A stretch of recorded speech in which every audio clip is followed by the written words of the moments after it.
Okay, so welcome to our second session on utilitarianism, which is a consequentialist perspective for moral actions and how we justify the right decision.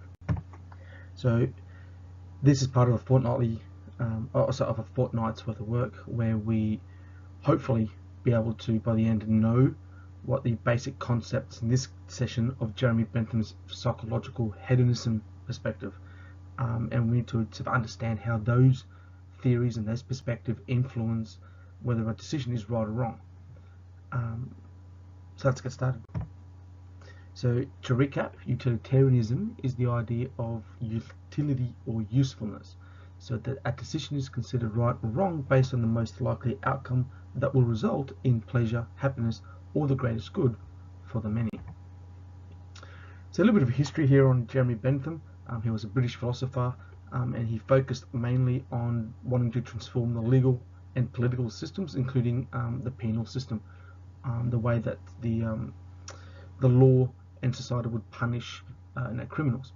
He went to university at the age of 12. He was a child prodigy, and he founded the first non-religious university in Britain, which later went on to be the first university to allow women to study. Interestingly, he lived during the Industrial Revolution, which was a period that started roughly about 1750 till about 1850 in Britain, and it saw a huge rise in poverty, urbanisation, and crime, with concentrated numbers of people living in small areas. So think Mary Poppins, think Oliver Twist. So he lived at a time when legal sentencing was very harsh. Up to 200 crimes carried the death penalty, including the cutting down of trees.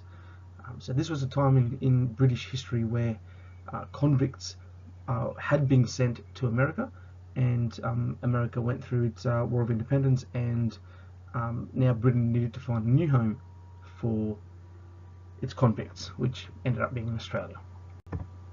Jeremy Bentham, one of his sort of better known quotes is this one here. So nature has placed mankind under the governments of two sovereign masters, pain and pleasure. So essentially, every decision that we make, he would claim, is about either bringing about pleasure or avoiding pain. And that's the right thing to do if the result of that action is one of those two things. So what we're going to do is we're going to go back to the scenarios that we worked on earlier in the week, which you can see now on the screen, where we looked at these scenarios and kind of came to the conclusion that they all pretty much had the common ultimate goal of happiness, whether personal or collectively. So here are two questions. I'm going to pause the video and I want you to think about the answer. We'll be back in a second. So if we think about that second question there, can we think of an activity that could be argued is not aimed at gaining pleasure or avoiding pain? And through the discussions that we just had, one of the sort of more agreed answer to this was if these consequences were reversed. So for example, if we accidentally shoot someone with our gun, it has the opposite effect. It creates pain and avoids pleasure in that immediate action. Of course, if we then start taking those sort of actions and consequences further down the track, we could arguably come to some sort of goal of gaining pleasure and avoiding pain. Well, let's move on. So psychological hedonism is one of the topics that we looked at, one of the theories that we looked at previously. So we're going to look into it into a bit more detail. It's an easy concept, although it is hard to argue against. So essentially, we're talking about the psychological status of our decisions, so that the ultimate end of our actions is to avoid pain and gain pleasure. In the little diagram here, the girl can only aim for pleasure. So that can only wording kind of implies that it's a bit of a automatic response. We have an action that we take, and it is driven through our psychological sort of capacities to seek that pleasure. So then we ask then, well, homework, is it pleasure or is it pain?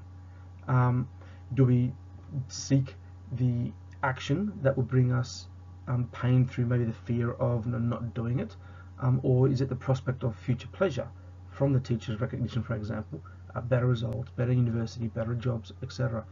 So you could argue that it's short-term pain, but it's a long-term gain. We're going to look for an activity here again. Imagine that you're hooked up to a pleasure machine for life. It's 100% safe, there's no side effects and no threat to your health. The catch is, if you jump into this machine, you're stuck there for life. Would you do it?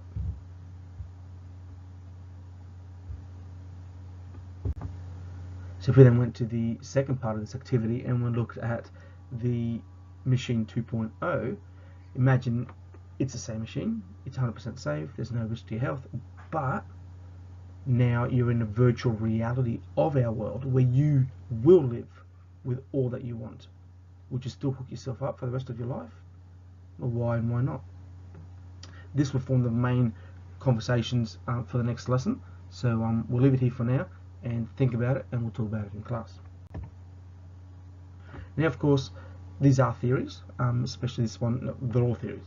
We're going to focus at the moment on the psychological hedonism and think about, how does it stack up against argument. So one of the big criticisms is it is not pleasure that we seek, but the specific actions, the activities, and the objects themselves. So, for example, Bentham would argue that getting the last card for your collection, if you're a Pokemon collector, because you really, really want it, because of the pleasure it will give you to have that last missing card. But let's say I offered you the equivalent level of pleasure, but from a different source. So let's say I gave you the pre-release DVD of the full season of The Walking Dead. Ooh, you might be tempted to take that offer, which then begs the question: doesn't matter where the pleasure comes from, as long as it's the same, sensation, or is it the action? Is it the actual action that you're taking? So Henry Sidgwick, another philosopher, claimed that is a specific activity that we desire, not the actual pleasure itself. It is not pleasure that we seek, is not a criticism, but states of affairs in the world, things that are outside our actual psychological head. Another philosopher, Nozick, wanted to show that the idea of seeking things inside our heads, which is pleasure, may be wrong. For example, did you say no to the machine? All right, getting that goal of feeling pleasure is a good thing, but really it's the experience, it's the wider world around us. So specific state of affairs, such as doing things that will result in kids being happy, or world peace, or there being more dolphins, in the ocean. Another criticism against psychological hedonism is the idea that it's impossible to compare pleasures. Right? The idea of relativism. So, we can watch a football game on TV, or we can eat an apple. Did you enjoy that experience as much as me? Well, who knows? Because what you consider as a pleasurable experience in watching a football game is going to be very different to the next person, and the same with eating an apple. So Bentham came up with a formula to calculate happiness. So consider the actions below and whether they bring more pain or more pleasure. So all this again, we'll stop the video, and before the next session I would like you to kind of pick one of these and do a bit of a brainstorm in terms of the action. Is it going to bring you pain or is it going to bring you pleasure?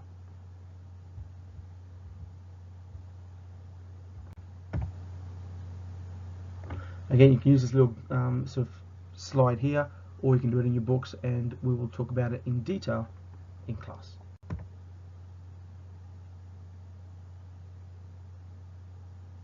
So psychological hedonism, again, is this descriptive theory of human motivation, and it claims that the sole purpose of human actions is to gain personal pleasure.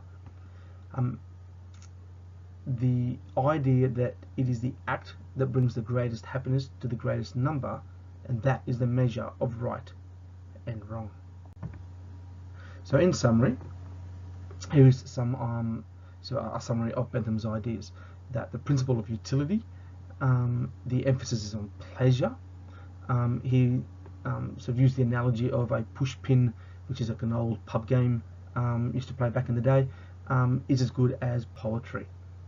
He's known as a social reformer, focusing on the criminal, judicial, and the penal systems, and we'll cover in the next couple of lessons what this idea of act utilitarian is, but this you'll come back to as a bit of a reference point. So that brings us to the end. It was a bit of a longer video than expected, but this is just an introduction to a much bigger topic. I'll see you in class.